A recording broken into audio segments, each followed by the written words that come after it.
everyone. I've missed you all. I haven't had, I've had a lot of ideas for vlogs and films and such, but I haven't been able to put anything really together yet. So, well, I was talking to a friend, a good friend, Alan, the other day, and he told me that I should make a vlog about why I love Ocarina of Time, the Zelda game, so much. And I thought it was a great idea, even though my first thought was, wow, that's going to be a really long video. And if it is really long, just turn it off. I'm sorry. But I think it's something that's always stuck with me, and I would love to tell anyone who's willing to listen why I love that game so much. It's so much bigger than a game to me. I hate calling it that, but unfortunately that's what it is. I look into it, I know, a lot deeper than maybe most other people would.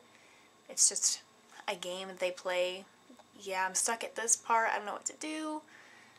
Yeah, this character's pretty cool, I guess. I don't know how people see games, but this one is really special to me because to me, it was the story of Link.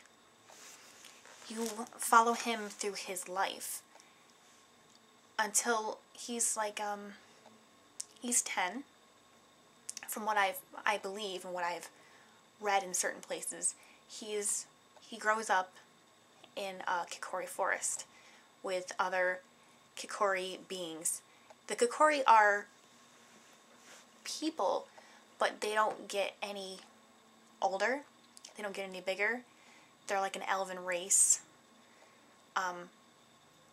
They're all short people that live in tree houses and such.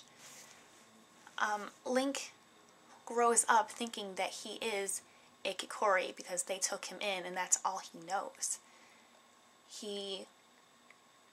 For 10 years, he thinks that he's a Kikori and he belongs there.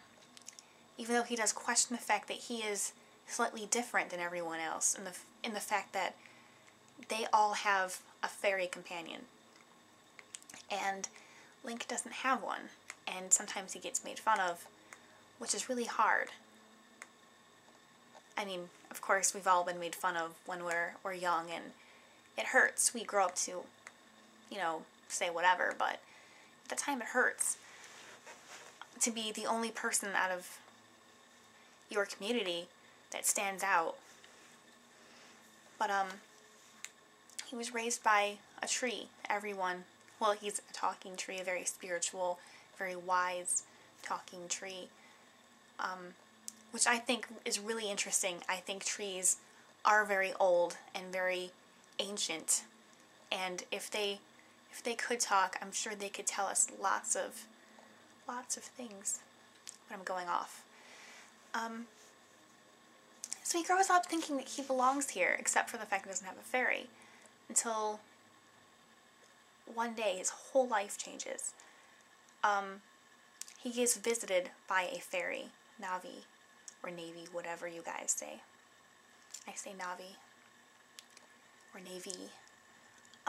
She tells him that something horrible has happened, and that he has to leave his forest that he's known his whole life for 10 years, and go on this wild adventure.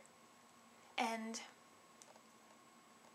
well, his first stop is he has to save his only parental figure, the tree, the great Deku tree, who has raised him and all of his friends, his whole community.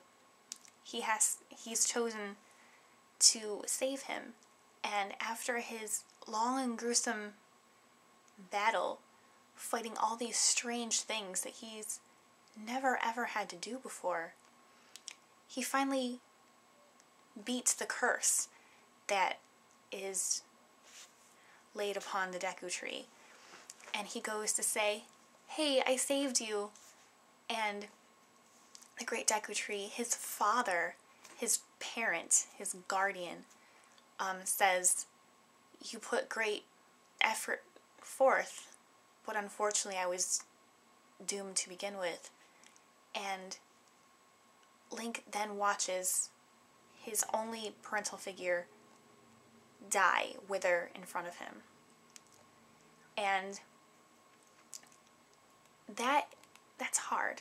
I mean, fortunately, I've never had to experience that. But I can't imagine what that would be like, watching your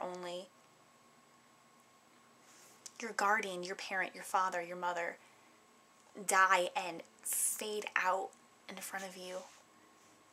It's the only person you have that's ever given you guidance. And to add on to that kind of raw emotion, when he leaves the little special place that the Deku Tree, was rooted, he starts being blamed. That they start accusing him that he was the one that killed him, when that wasn't the truth at all. So there's a lot going on, like, all of a sudden.